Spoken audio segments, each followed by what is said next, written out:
Hello, everyone, and welcome. I'm Amy Astley, Head of Communications for Walt Disney Animation Studios, and it is my honor to welcome you to the Raya and the Last Dragon press junket and this very special press conference for Walt Disney Animation Studios' first theatrical short in 5 years, Us Again. Set in a vibrant city pulsating with rhythm and movement, an elderly man and his young-at-heart wife rekindle their youthful zeal for life and one another on one magical night. The years fade away as the joy of dancing propels them across the exciting landscape of their youth and revives fond memories and ambitions. Us Again debuts in theaters March 5th with Raya and the Last Dragon, and then on Disney Plus in June. Please welcome our panelists for today, and remember to place your questions in the Q&A function at the bottom of your screen, as we will try to get as many of your questions as we can. Our first two panelists are incredible choreographers and dancers who have been featured on series including World of Dance, Dancing with the Stars, So You Think You Can Dance, many others. They've collaborated with artists such as Justin Bieber and Billie Eilish. And please welcome this couple who's both a couple on the dance floor and a couple in life, Keone and Mari. And you can turn, there they are. Hi, Keone and Mari. How are you today? Good, how are you? Great, so thank you so much for being here with us today. Us Again producer, Brad Simonson, has served as associate producer on Ralph Breaks the Internet and Oscar-winning films Zootopia and Big Hero 6. Please welcome Brad. Hi, everybody. Good to see you, Brad. Director Zach Parrish has been an animator with Disney Animation for 11 years. He was head of animation on the Oscar-winning Big Hero 6, and he was director of the short circuit film Puddles. He has a thing about water, I've noticed. It's brilliant. Please welcome director Zach Parrish. Hi, everybody. So Zach, let's start off with you and tell us about the origin of this short. Sure. When I was coming up with ideas, we pitched 4 ideas actually in the development process, but this idea in particular came from a time in my life when I was kind of struggling with the changes that go along with aging. I was kind of, bemoaning my aging body. I'm not a super old person, but I was starting to recognize those changes in myself. And it kind of led me to these conversations that I would have with my mom, where she would always talk about all the great things that she was going to do when she grew up.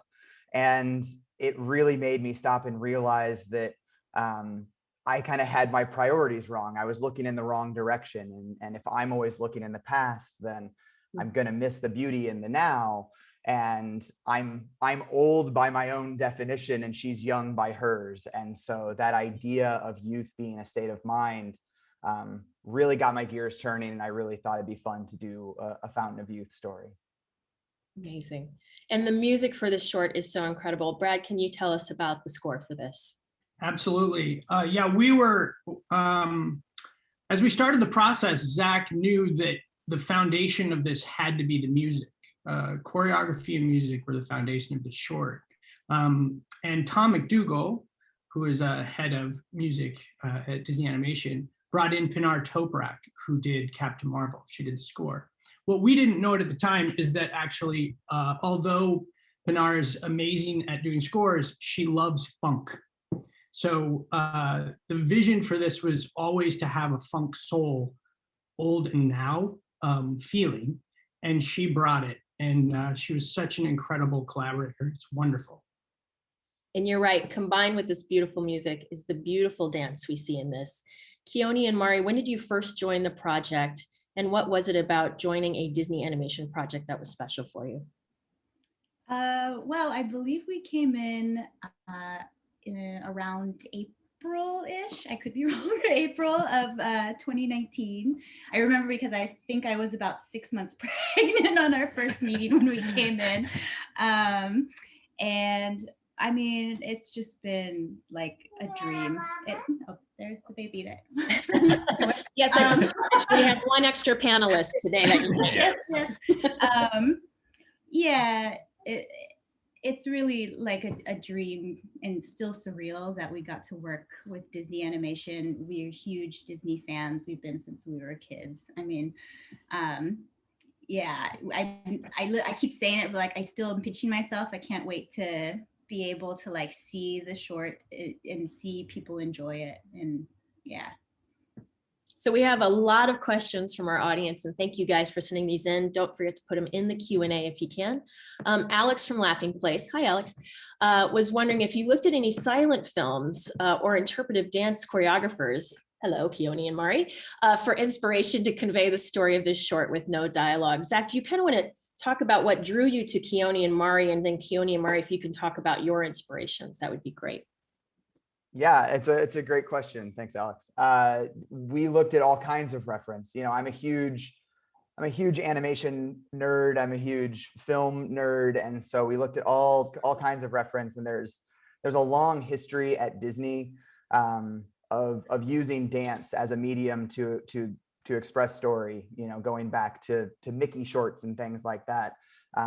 We even got to attend an event at the Academy Theater that was about eccentric dance and animation and their intersection. And so we looked at a lot of that stuff. I also looked at a lot of Fantasia reference because it's amazing the storytelling that they did in those short films without dialogue, driven mostly by music and movement. And so as I was thinking of this idea for the film and knowing that I wanted to do the entire thing through dance, to Amy's question, it really sparked this memory of this video that I saw of this incredible couple online. I believe they were teaching at the time. And it was to Bob Marley's Is This Love? This Is Love. And they were dancing as an old couple. And it was perfect because as an animator, I'm very familiar with pose to pose animation, and their style of dance had this like perfect animation-ness to it. But also they have this incredible ability to tell stories with the way that they dance. And all dance is storytelling, but theirs was so deep and so emotional, and the connection between them was so visceral that it felt perfect for this film.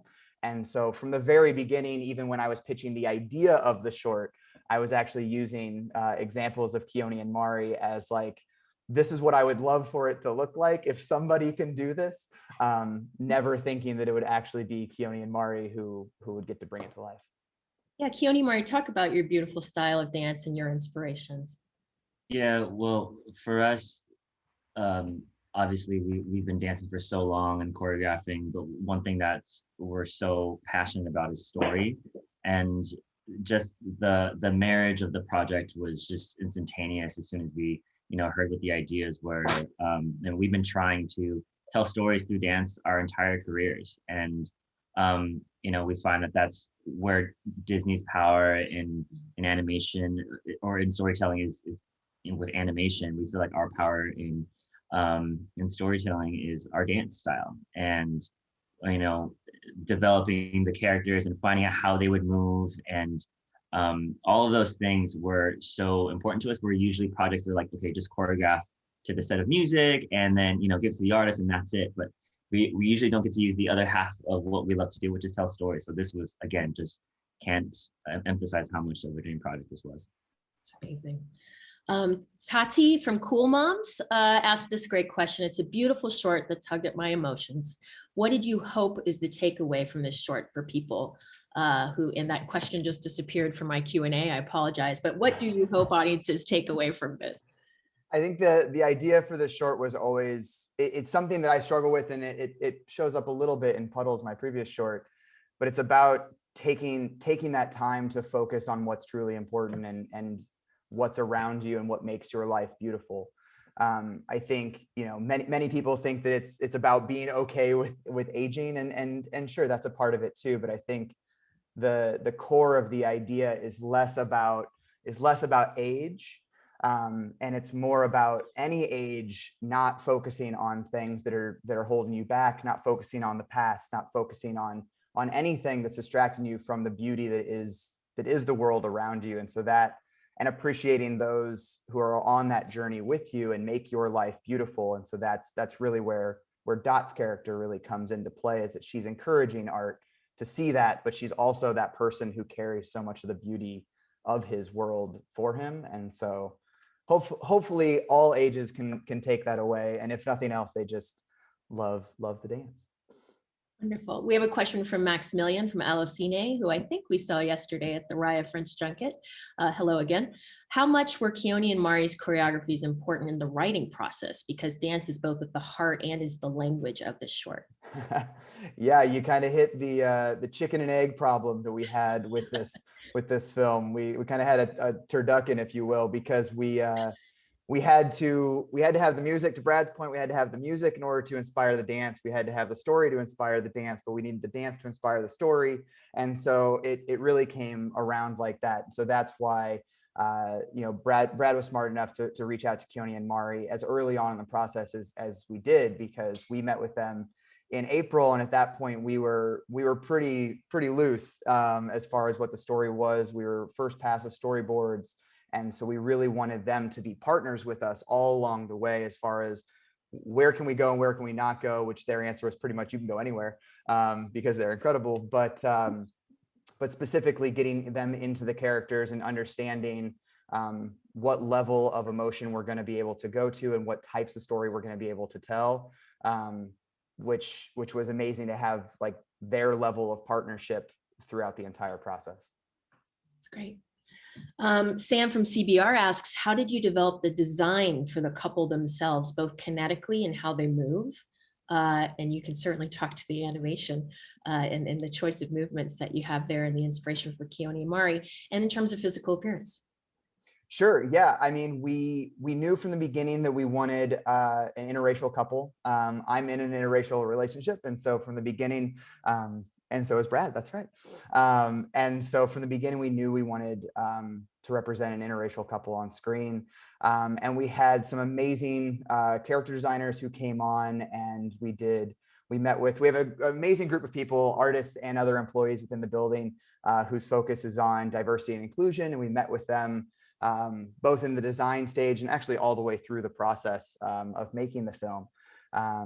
But we had some incredible character designers who came in and started to flesh out the style of the show. I wanted something that felt similar but different to our Disney style, and I wanted something that felt slightly miniature. I wanted something that was a little bit simpler in the design, a little bit less anatomy, things of that sort. And so we kind of gave that freedom to the character designers, and they came back with all kinds of amazing designs. And Art and Dot's final design really came down to kind of an amalgamation of a lot of different designs that our lead modeler really brought to life, and really tried to encapsulate their personalities and also their ethnicities. Laura Silkiel, and hi Laura again, it's good to see you. Keone and Mari, how connected did you feel to the characters, especially since you're both also a beautiful dancing couple? Oh, I mean, greatly. I think, in a way I'm sorry, that's our 1-year-old. She wants to answer the question.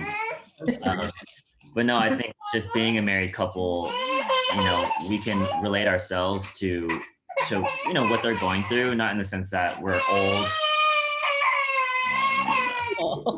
Sorry. We can come back to you if you want. Absolutely. Priorities for sure. No, I think she just wanted to play with her toy. If you don't mind there being some sounds in the background. But anyways, we've all been there. I think, even the dichotomy of of Art not wanting to participate in the things that are happening around him. I think that sometimes as people who are in the dance world, we can kind of, scoff at the things of I don't want to participate in, those young dance events or these things or whatever, because I've been in this for so long, or you reach a certain age. And I think there's a relatability to that, and coming back to what you love and not relying upon the age or where you're at in your life to be in love with what's around you and being present. And that's the message that Zach was talking about. But I think to that level, and then also, of course, the couple level. Yeah. And then honestly, I have to say that when we came in and we saw it was an interracial couple, we were so happy and excited to see that. We're both children of interracial couples. So that was really meaningful too. And also just like obviously marriage and trying to be in the shoes and imagine having a marriage that long and a life that long with somebody, and all the things like the comfort you have with somebody and also the like impatience you'll have with somebody and and that it's such a special moment that they find together of like reconnection. And that's so, I think that I would imagine happens over a marriage over and over and over at different points. And so really trying to connect to them, was really awesome. Yeah. There's a very special moment that as I hear Mari talk about, which is a video, Brad, that you showed me of the first time Keone and Mari were seeing. It wasn't the final version, but it's pretty close to the final. Maybe you guys, whomever, can kind of talk about these moments of where you're really getting to see that what you hoped it would be is coming to fruition. Brad, you want to talk about that video, or maybe it's sure. hard Sorry, to yeah. talk about. Yeah, we, from the very beginnings, when Zach showed me the video of them dancing, I really said, well, why don't we just bring them in? Like, let's make a phone call and see if they'll come in and talk to us. And then they did, and we were super excited. And we brought them into the story room. We work in story rooms that have all the art up on it. So we had all kinds of inspirational art that Zach had been collecting for months. And we work in a way where we board and we look at kind of the design, the inspiration, and we try to create a feeling in the room, right? That room is kind of a holy place that we go to and work and build up the inspiration. And we brought them in, and they walked in and looked at the room, and then they sat down, and the designs weren't finalized at that time. And then Zach pitched them through a deck that he had, and I could kind of tell we hadn't made a deal yet. I could kind of tell they were in. Like, it was like there was a connection from the beginning that I could really see happening. And then it was a moment that we really, we kind of decided, hey, let's try to take them on this process. Like, and from the beginning, we wanted to involve them as much as we could. So they came in several times and we looked at the characters together. We showed them different versions of the movie because as we work, we actually have different versions of the movie before it's finalized. And they were absolute partners, and I was texting, Keone and Mari as things were going on and asking their opinion on things and could this work, could that work? And then we got into the design, the sound design and score. And like Zach said, there was this chicken and egg problem where we were trying to do the score with Pinar. Normally you wait and do the score at the end of the movie and you have temp music in, but we knew that we needed the actual score. So Pinar was challenged to make the music make a song for the movie without really having the movie yet. She had a very rough pass of what was not the final movie, and she was creating that.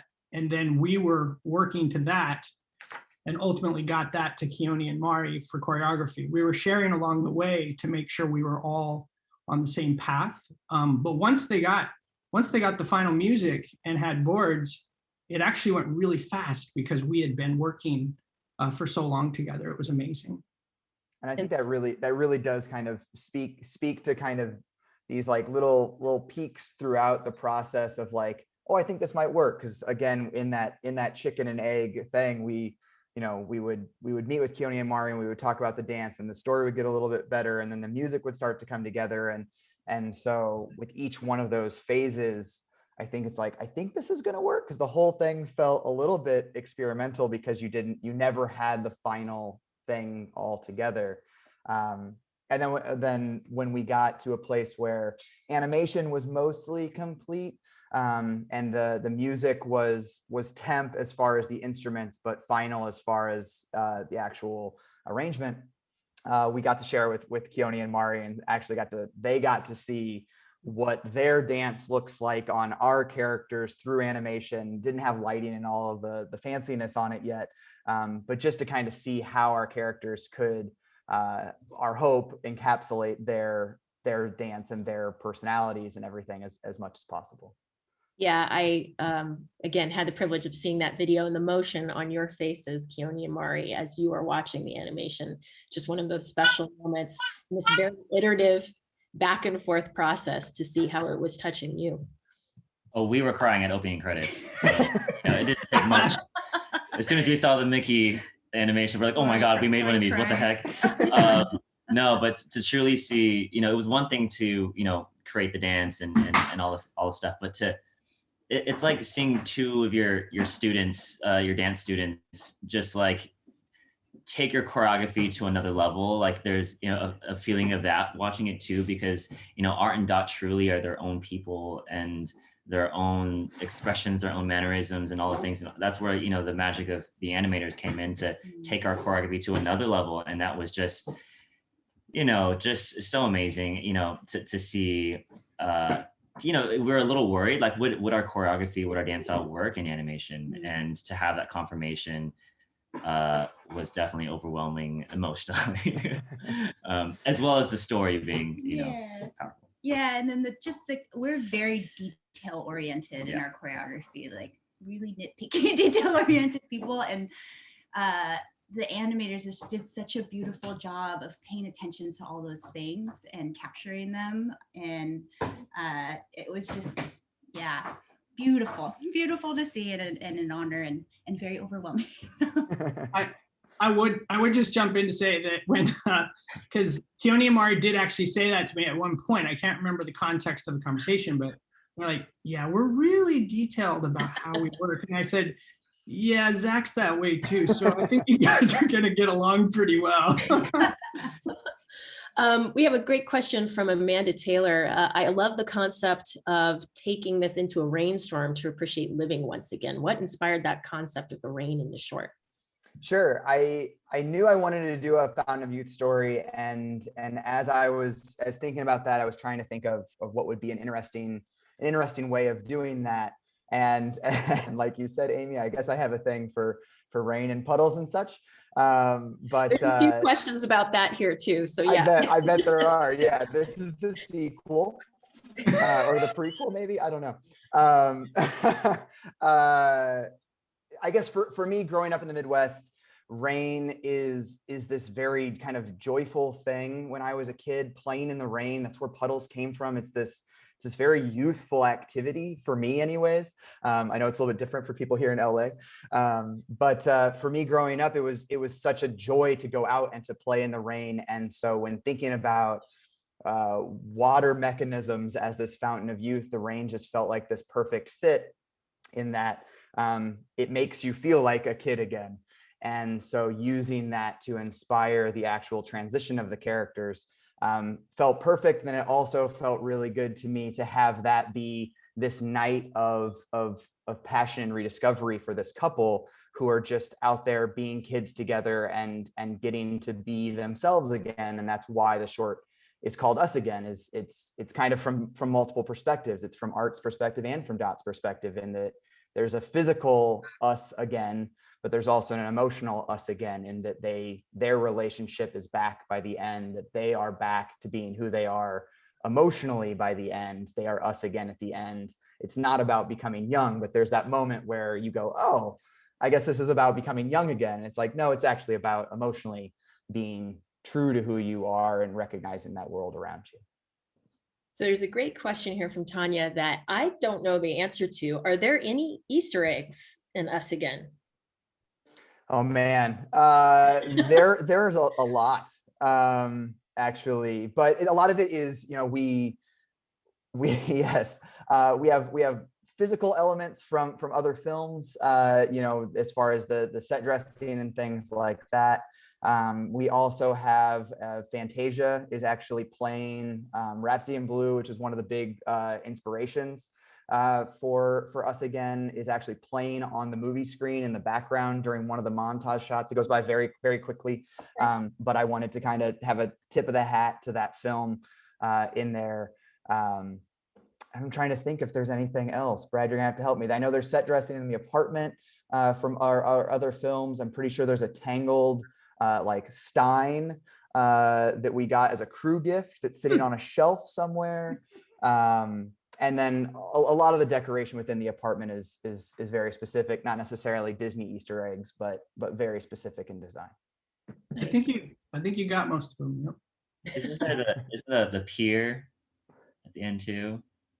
Yeah, we reference the Santa Monica Pier a lot for that, as well as you know, looking at places like Seattle that has kind of a big pier with a big Ferris wheel and things like that. And so we wanted it to be evocative of, but not necessarily a replication of any of those places. Yeah, I was curious about this because I thought I caught some Easter eggs. I was like, wait, I think that pier looks like this or that. So I'm here also interviewing you, Zach. I think the pier was original. I think we actually had to build Okay. that. And we did it like 3 times because we were like, this look like, how would this be like that? And so yeah, I remember Right. that. It's a beautiful short too. Do you want to talk at all about sort of the lighting choices and the animation choices, just visually, some of the things you brought to this film? Yeah, absolutely. I mean, from the beginning, you know, thinking about it as this dance number, we knew we wanted it to feel theatrical. And so I knew, you know, thematically, I wanted everything to have a then and now feel to it. Like Brad said about the music, we wanted that soul funk feel to be something that is reminiscent of the 60s, you know, a time that Art and Dot would have grown up, but also to try to modernize it. We wanted that in the lighting as well. From the beginning, I wanted as much neon lighting as possible, because I wanted something that felt retro, but also felt kind of modern. There's lots of incredible shows like, you know, Insecure or tons of other shows that are doing this really beautiful lighting using color, lots of like very large colored lights that feel reminiscent of music videos and things like that as well. And so we wanted to kind of find this very happy place, which I think we found cinematically, where it feels kind of like a music video, but kind of old and kind of new, and try to find that sweet spot. I'm going to try and squeeze in 2 more questions here. Yeah. So a quick one from Tessa. How does it feel to be a part of a Disney short, the first Disney short in 5 years? How does it feel to direct that? It's insane. I cried the day that I got the opportunity. I cried many times throughout this, just kind of being blown away by the privilege of it and the team that you get to work with across the board, not just the amazing people on the screen, but you know, there's 100 or so people that worked on this film, and they're all incredibly talented, and to get to see all of those people work and to get to kind of direct where they go it's amazing, you know, and to be attached to a movie like Raya and the Last Dragon, it's crazy. I don't know a better word to say, because it's been overwhelming for 2 years, which is weird that it doesn't get old, but it's still every day. It's like, I can't believe this is happening. I can't believe that I'm on screen with Keone and Mari. You know, it's like the whole way. It's like, what is happening? And to be the first one in 5 years is it's amazing, because there's a huge legacy of incredible short films from the studio, and so it's a real privilege and an honor to get to put our little film up there on the shelf with all the rest of them. Yeah. Gratitude is the one word I would answer that with.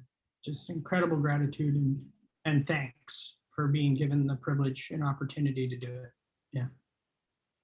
And So That's faster. one last question for all of you. We can start with Keone and Mari. What do you hope people take away from the short when they see it? oh man, I know this may be simple, oversimplifying it, but it can be sometimes a good thing. Just, you know, love and being present with each other. I think there's so much power. You know, the other day we were walking our dogs, and there was this old couple in front of us who was matching, and just, I don't know, that's that hashtag couple goals feeling, that when you're watching them walk across the street, and Mara and I feeling that joy and that love and that warmth. And I hope that people can take that away, because I know it's still a tough time for people. And I hope that you know, all we hope to do as artists is to bring some sort of joy and warmth to people and somehow inspire their day. And yeah, we hope that people can take that away and for us as personally for dance to represent dance in a way that people haven't seen yet. So yeah. Mari? Yeah, I think this is something that Zach said of just like realizing what's important, that, you know, I think great art stays with you after you see it or you experience it. Like it just follows you home, and it has a little bit of a thing that is reminding you or telling you some kind of truth. And I hope that people feel that, and that they would, you know, just do simple things like, oh, I'm going to cuddle my dog for 10 minutes. And I'm just going to enjoy that. Like whatever that source of love and presence that, you know, you kind of brush to the side every day, that you would take the time to do it and feel that. Yeah. Brad? Man, they summed it up pretty well. I think overall it's being present and exactly what they said, you know, really also being grateful and thankful for the loved ones you have. I think that often we take them for granted, frankly, that they'll be there with us, I think. And we're living through a moment in time when that's, you know, that's something that we shouldn't take for granted. We really should love who we're with and tell them that and care for them and enjoy every moment that we have. And Zach, take us home. Yeah, I mean, I think these guys have said it so well. There's a few other like small, you know, hopeful takeaways that we wanted throughout, and I think, you know, Brad started to touch on it there. You know, I said from the beginning to my wife that I hope when people watch this film, they look at their grandparents and realize that they were kids once too, and it inspires them to ask questions, you know, because that is something that I feel like I missed out on because I wasn't self-aware enough, I guess, to ask those questions while my grandparents were still around. And so I hope that inspires conversations between generations about their lived experiences and their views on life and their views on their relationships. So that's a very subtle one, but hopefully people, you know, think about their families differently. Thank you so much. Well, I want to thank all 5 of you for being for being part of this press conference today. You can watch us again in theaters with Raya and the Last Dragon March 5th and on Disney Plus in June. Thank you all again so much. Thank you, Thanks, everybody. Thank you all.